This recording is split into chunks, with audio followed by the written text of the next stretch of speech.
You're experiencing two realities simultaneously. There's the apparent reality of separate objects, thoughts, and sensations, like clouds drifting across the night sky, the world of form that feels undeniably real.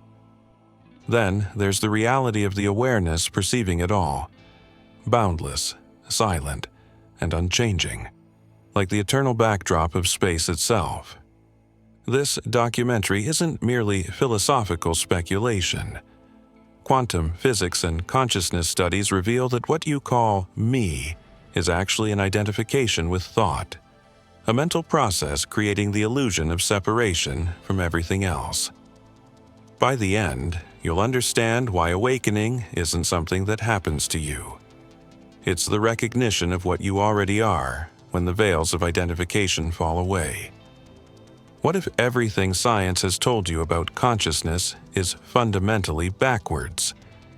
For centuries, we've operated under a peculiar assumption that the swirling galaxies of awareness you experience, your thoughts, feelings, perceptions, somehow emerge from atoms and molecules arranged in the particular configuration we call a brain. This materialist framework has dominated scientific thinking, positioning consciousness as merely an epiphenomenon, a curious byproduct of electrochemical processes happening inside your skull. But quantum physics has revealed something profoundly unsettling about the nature of reality itself. At the foundation of material existence lies the quantum measurement problem, a phenomenon where particles exist not as probability waves until they're observed. Consider the famous double-slit experiment. Photons pass through two slits as waves but appear as particles when measured, as if reality itself awaits our attention before deciding what form to take. This suggests a radically different ordering of reality, where consciousness precedes matter, serving as the very foundation upon which the material world takes shape. This revelation connects directly to what philosophers call the hard problem of consciousness. Despite remarkable advances in neuroscience and decades of mapping neural pathways, scientists remain unable to explain how physical processes translate into subjective experience. The gap between neural firing patterns and your experience of the color blue or the taste of chocolate remains unbridgeable within a purely materialist framework. The question appears unanswerable while maintaining that matter is primary. Adding to this mystery, research on connectome harmonic decomposition has revealed that consciousness operates simultaneously across multiple scales, defying attempts to localize it to specific brain regions. Consciousness functions more like a field phenomenon than a product generated by particular neural circuits. This multi-dimensional quality challenges the conventional understanding that awareness is generated by brain matter. Psychedelic research provides even more compelling evidence. As one participant in a psilocybin study described, "As my brain activity visibly decreased on their monitors, my consciousness expanded beyond anything I'd ever experienced." States of expanded awareness occur precisely when brain activity is reduced, the exact opposite of what material first models predict. The quantum observer effect further compounds these questions, as physicists acknowledge that probability waves collapse into defined particles only when observed, placing consciousness in a position it shouldn't occupy if merely an emergent property of matter. Even more challenging are documented cases of near-death experiences, where individuals have verifiable perceptions during periods when their brains show zero activity, suggesting consciousness may exist independently of the physical brain. What if, instead of being produced by your brain, consciousness is actually the foundation of all reality? This would mean you're not a body having occasional conscious experiences, but consciousness itself having a temporary bodily experience. The implications reach far beyond abstract philosophy. If consciousness is primary, everything about your fundamental identity requires radical reconsideration. within the vast field of consciousness that you truly are, a remarkable tug-of-war unfolds every moment of your existence. Those fleeting moments of profound clarity, when everything seems perfectly obvious, and you recognize a deeper truth, aren't random occurrences. They represent the momentary dominance of one fundamental energy, temporarily overwhelming the other forces that maintain the illusion of separation. But why do these insights fade so quickly, leaving you back in familiar mental patterns? Across diverse contemplative traditions, three primary energies have been identified as the orchestrators of all experience. Whether they appear as the gunas in Samkhya philosophy, the three treasures in Taoism, or echoed in Christian theology's Trinity. These energies transcend cultural boundaries like universal notes in a cosmic symphony, resonating through different terminologies yet describing the same fundamental forces. Modern science now confirms these aren't merely philosophical abstractions, but active principles competing for dominance in your awareness. They manifest as awakening energy, becoming energy, and inertia energy. Three fundamental forces as real as gravity, yet entirely non-material, operating through measurable patterns in consciousness. Awakening energy represents clarity, recognition, and the dissolving of boundaries. It's that moment when conceptual frameworks fall away and you experience reality directly.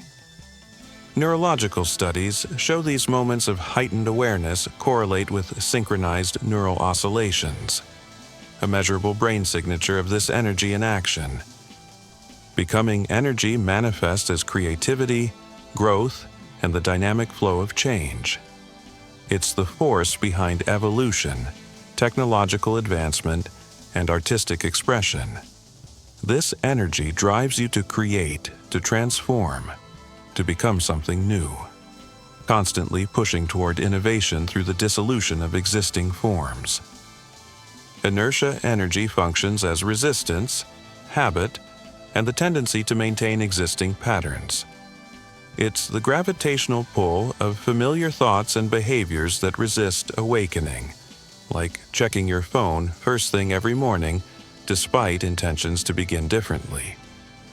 Studies show these states correlate with decreased neural flexibility and lower brain activity levels.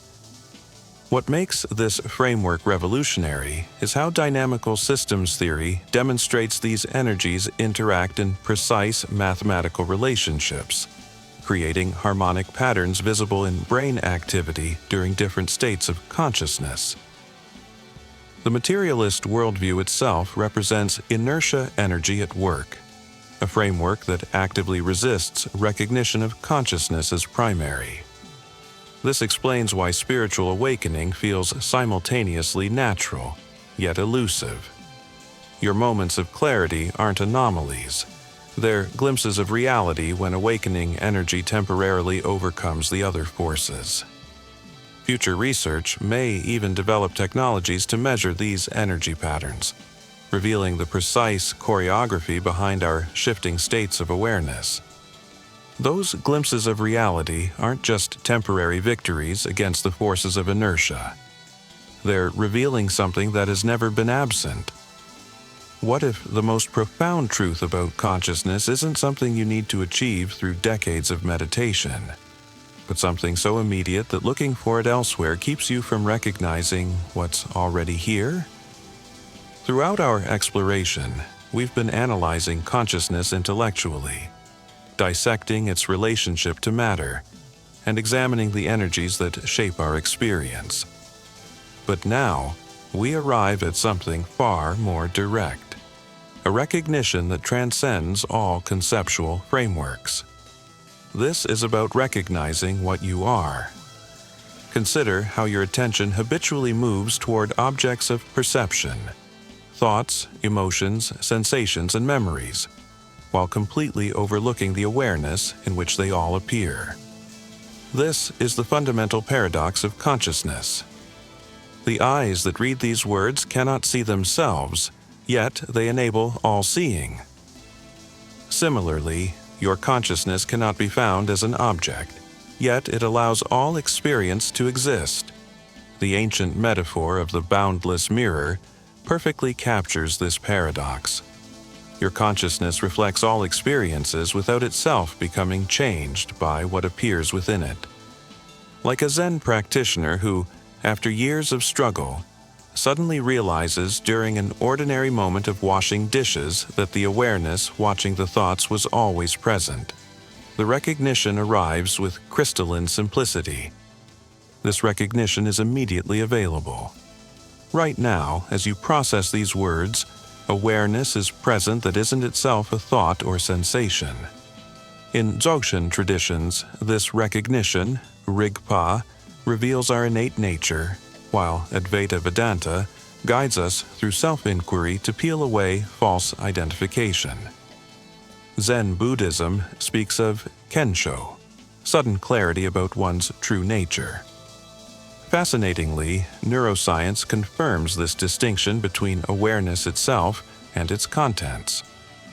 Studies of patients with hemispatial neglect demonstrate how awareness can exist independently of sensory input, as these individuals remain conscious despite being unable to perceive objects in one visual field. The veils that obscure this recognition, identification with thoughts, conceptualization of experience, and materialization of reality, aren't obstacles to overcome, but patterns to witness as they arise within awareness itself. They're simply obscuring what's already here. EEG and fMRI studies show long-term meditators exhibit distinctly different brain activity when observing thoughts as phenomena rather than identifying with them. This neural shift parallels what Deepak Chopra emphasizes. Awakening to higher consciousness isn't mystical but practical, simply recognizing what's already present. The profound truth is that your essential nature isn't distant, but present now. The you processing these words isn't a thought about yourself, but the knowing space in which all thoughts appear. As mindfulness deepens, this distinction becomes increasingly clear, bridging ancient wisdom and modern science through direct experience. As we reach the end of our journey, the question remains, what will you do with this understanding? The revolution in consciousness we've explored isn't meant to remain intellectual curiosity, but an invitation to recognize your authentic self beyond all conditioning. Who am I? This simple investigation can reveal what's always been here, the aware presence perceiving these words. As one practitioner discovered, the moment I recognized awareness as my true nature, invasive thoughts and anxiety fell away, leaving only presence. The power lies in its immediacy. You don't need to become enlightened, but simply recognize that the consciousness in which all experience appears is what you truly are. This awareness, untouched by any thought or emotion passing through it, has been your most intimate reality from the beginning.